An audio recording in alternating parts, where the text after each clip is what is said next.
So, May is Mental Health Awareness Month, and we've been talking a lot more in the last several years about mental health, how to treat it, how to talk about it, how to remove the stigma. But could there be a better way than pharmaceuticals? Could there be a better way than just talking about the stigma?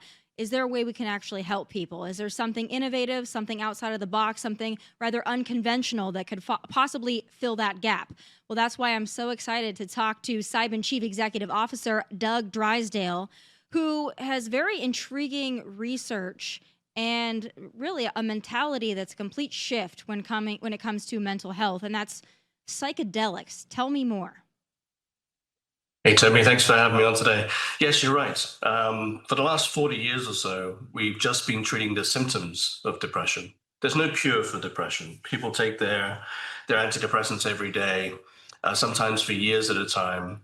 But if they stop taking those pills, the depression comes back. So we're just treating the signs and symptoms. What we're doing at Cybin is we're developing second generation psychedelic compounds. So these are synthetic modified compounds that we've been testing in depression. And in one study, we saw after just the second dose, 75% of patients free from their depression, 75% of patients in remission. And then we followed those patients up for a year, and we're still seeing 71% remission a year later. So finally, there might be something that can change the course of disease here. We're seeing very rapid effects, very large effects helping the majority of the population and lasting for a very long time, which is completely different from how we treat depression today. So I want to dig into exactly what that means because your average person out there, they hear psychedelics. It's like, oh, we're going to put people on party drugs. Like, how does that solve the problem long term? It seems more like an escape rather than an actual medication or a long term solution. So break this down so my audience can understand. When you say psychedelics, what does that actually mean? What does the dosing look like for that? What are the impacts on the person, the body, the demeanor, the mindset? I want to jump into all of that for people that hear that and they're like, okay, wow, that sounds really outside of the box. So obviously we need to change our way of thinking a little bit here. We have been told for 70 years that these substances are bad, but now we're seeing through multiple studies that if used in the right way, in a safe setting, that they can be very, very effective at treating depression. So when we're treating patients, they're in a clinical setting, it's a comfortable space. They have a physician in the room with them for safety. They take their medication and they're wearing an eye mask and they're wearing a headset. So they're cutting out all external distractions. So this is not like taking a party drug where there's lots of flashing lights and colors and those kinds of things. It's very much an inward looking journey. And what the drug does is it induces a huge amount of neuroplasticity. So it enables the brain, the thought patterns to be somewhat malleable. What happens in depression is that patients get hooked on negative patterns of thinking, these repetitive ruminating patterns of thinking. And those patterns become so ingrained that patients can't break free of them. And what this treatment appears to do is enable patients to break out of that cycle, change their patterns of thinking. And of course, once you change the way you think about something, you can't unthink it. So once you change the way you think about what's driving your depression, you're no longer depressed.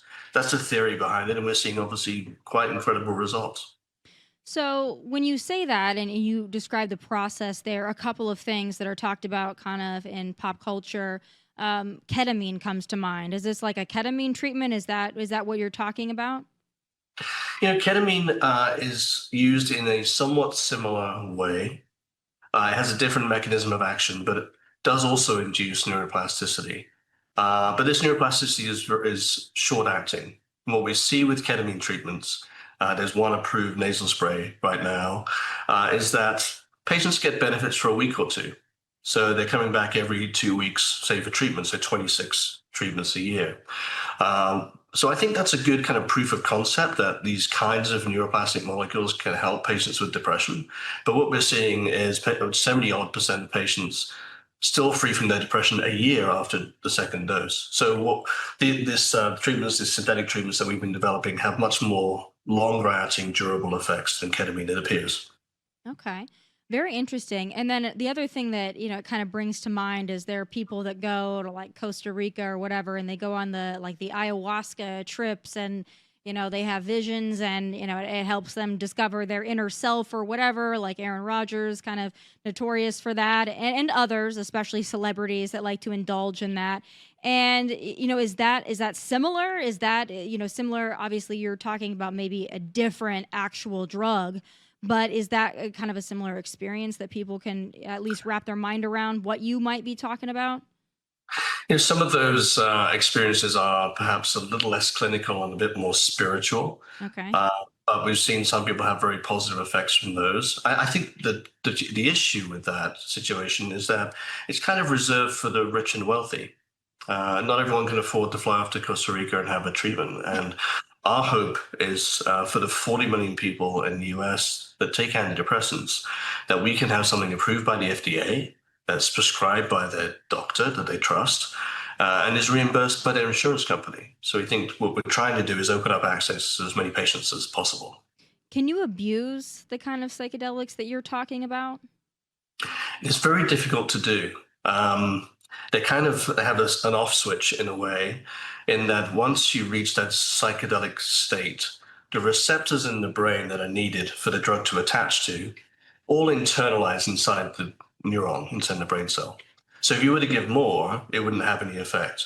And likely the effects would be diminished if you tried to give some the next day or the day after. It takes a little while, a few days to a week or so, for the receptors to reset. So when we see in animal testing for addictive qualities, we don't see any of those kind of qualities in these compounds. Are there side effects? I'm sure there are side effects to everything, right? I mean, antidepressants have side effects, right? But what are the ones that you've noted that people maybe need to be aware of, or people that should not use what you're talking about? You're right. Every treatment has some level of side effects. Currently, antidepressants that you take every day might cause weight gain, insomnia, sexual dysfunction, some pretty uncomfortable side effects. And of course, those are treatments that are taken daily. We're looking at a treatment protocol that could be 2 doses for a year. Wow. So just two treatments. So the side effects only occur during the treatment sessions. And what we typically most commonly see is a bit of nausea, a headache in some cases some slightly elevated blood pressure, which goes back to normal at the end of the session. So far, no serious adverse events, really quite mild events that happen just during those 2 dosing sessions. So the closest thing again that I can relate this to would be ketamine, because I've seen the ketamine treatments on reality shows, and that's really the only thing I can hearken to Mm. visualize, because in the ketamine treatments they did something similar. It was like lay back, put on a mask, cover your face, and then you kind of trip out for, a period of time. And oftentimes people have like a real emotional response. It's like digging at childhood trauma or some level of trauma. Is that the same kind of experience with the psychedelics that you're talking about? It can be. It can be. Some of these sessions, these experiences can be quite powerful. Behind most depressive episodes is some kind of underlying event most of the time. And so sometimes patients relive that event, or they're kind of addressing that event, or they're working through that event. And if that event is something really quite traumatic, then these can be quite powerful sessions. But after these sessions, I mean, make sure patients are in a very safe environment. There's somebody there to comfort them, if they get a bit upset. But after the end of these sessions, we hear patients talking very positively about their experiences, even when they were powerful. Often it's something they've carried with them for a long time that they've really struggled to overcome, and this has enabled them to face it and overcome it. And so we very often hear people saying that these are among the most profound experiences of their lives, which is quite incredible to watch. Yeah, it feels like a lot of the discussion around mental health and depression and anxiety, a lot of it does go to a childhood trauma or some kind of a life trauma that people fail to address adequately. And then it keeps popping up and manifesting in other ways. So, this is very interesting that this could possibly be a solution to that. How confident are you that this could get like FDA approval and become something like you talked about, that it's like, all right, people are able to actually turn to this. It's not, some, you know, crazy unconventional thing that people, sneak off and do, but it's actually a legitimate treatment that's recognized. So FDA has been remarkably supportive of us. They've granted us breakthrough therapy designation for our treatment, which means that we're able to access fast track tools to approval, so an accelerated approval. They've issued guidance on clinical trials, so they've clearly set out everything that we need to do in our clinical trials to gain an approval.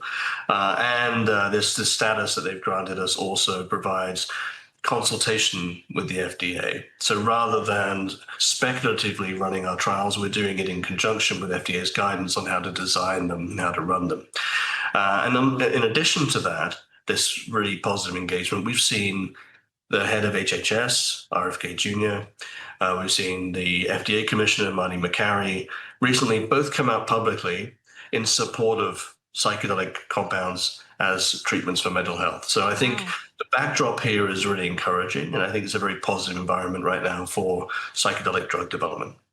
So I've had these conversations with folks that advocate for, marijuana to be used, similarly for pain, for PTSD, for whatever. And the folks that I've talked to that advocate for marijuana to be used in that way say that big pharma will do anything to stamp this out, because obviously big pharma makes a lot of money on antidepressants, and people are on antidepressants. They take it daily, maybe for the rest of their lives. So have you run up against any of pushback from big pharma that's like, oh, no, this kind of treatment is going to cut on our bottom line?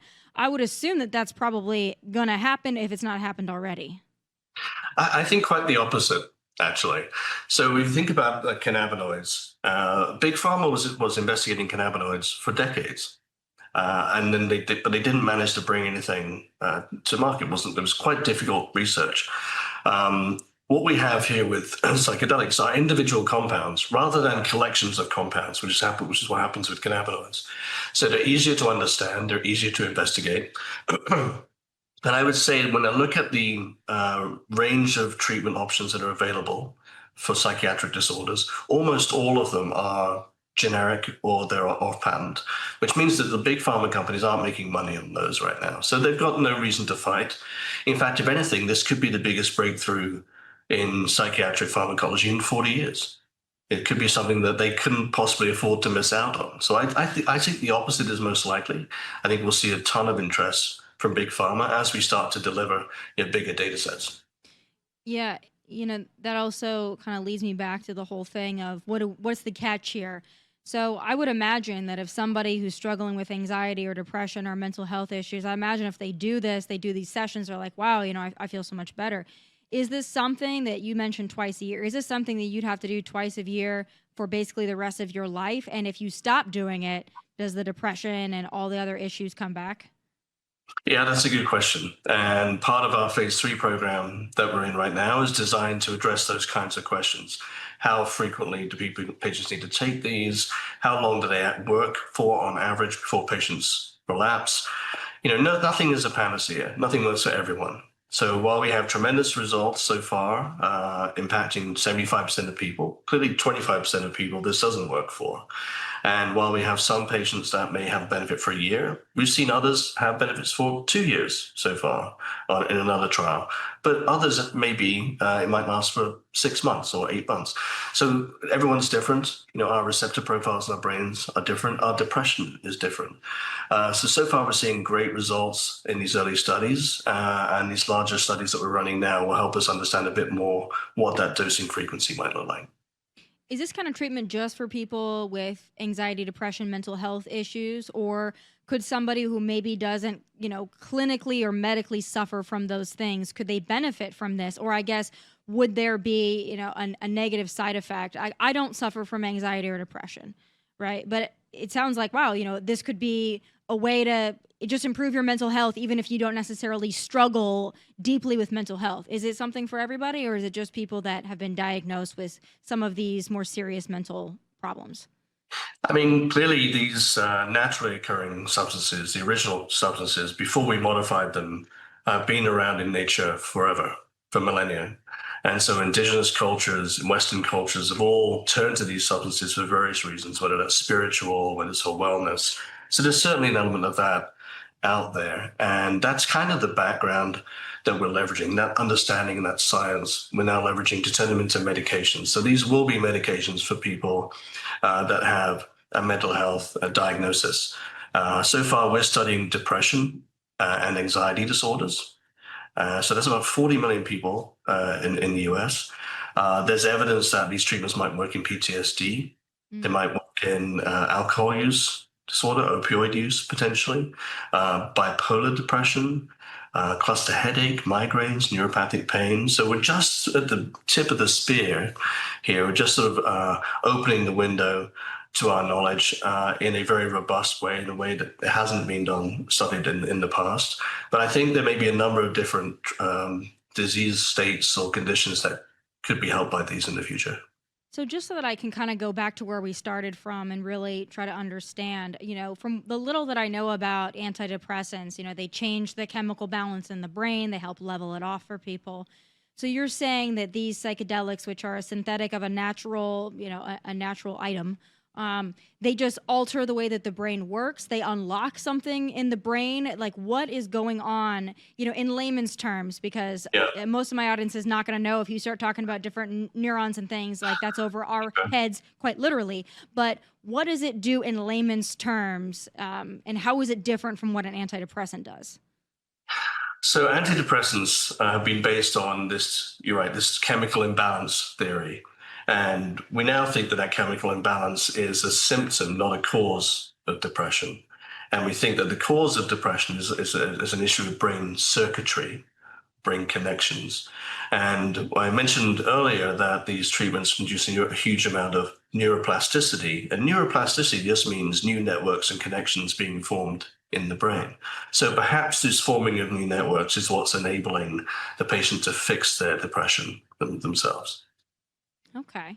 So it doesn't mess with the hormone levels then? No, I mean, so that you may see changes in those neurotransmitters for brief periods during dosing, but of course we're not giving these treatments every day, and that's what's happening with regular antidepressants, is that those serotonin levels are being impacted every day by dosing. So this is a way for patients to get off of those daily treatments and use these new compounds like kind of an intervention, if you like. Wow. So, last question for you, and this isn't even necessarily related to psychedelics, but while we're on the topic of mental health, you mentioned, and I've mentioned, for so long, people just didn't talk about mental health. It's like if you had anxiety or you had depression, you just go along to get along, and it's like you deal with it. And certainly, past generations, my parents' generation and older, they didn't talk about the mental health and the depression that they had. They either numbed it with alcohol or drugs, and, you just move on and you don't talk about it. So, I think that now, especially in the last 10 years, there's been such a discussion of mental illness and depression and anxiety and mental health, which is a good thing. But have you noticed, just in all of your studies on this and just your observations as somebody who's very clued in, do you think that the younger generations, and I like to pick on Gen Z and even worse, probably Gen Alpha, do you think that there are some in the younger generations who, because mental health has been such a discussion point for us culturally, that think that they have depression or anxiety and they don't, but it's become almost like an in vogue thing to say, like on the other side of that coin where it was like such a stigma. And then now I find that young people, they talk about their mental health and they use it flippantly. It's like, I've had a bad day, my mental health, and I think that that actually is detrimental to true mental health issues. Have you noticed that in any of your observations in this field? That's a really interesting observation. Yes, I think so.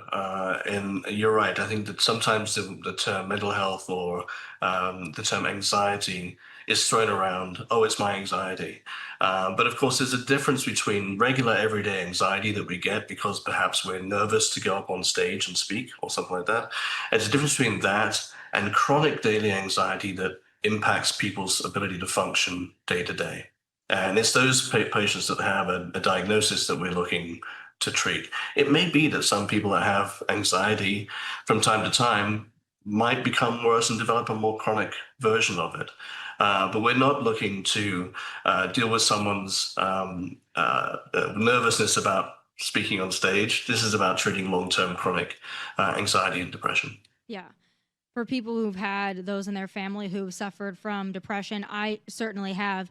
I know that there's a marked difference between someone who is suffering from depression and someone who had a bad day or they have to do something that they don't like doing. And unfortunately, the younger generation, I feel, has weaponized mental health in the discussion to get out of doing things. And I think that that's just, it's taking the movement of true mental health backwards. So I hope that people will actually educate themselves and understand that there is a big difference between true mental health and depression and anxiety and people who use it out of convenience. But this is, if what you're saying is all true and this is a breakthrough for people, I think that it's really unshackling them from medication and maybe getting to the bottom of some true trauma. And if it does all that, I mean, I think it's fantastic. I'm happy to hear that you have the endorsement of my friend Marty McCary and RFK Jr. That's very promising. There's new ways to tackle these issues, which I think is so exciting and innovative. So thank you so much for sharing all of that, answering all of my questions as simply as you did. I really appreciate your time.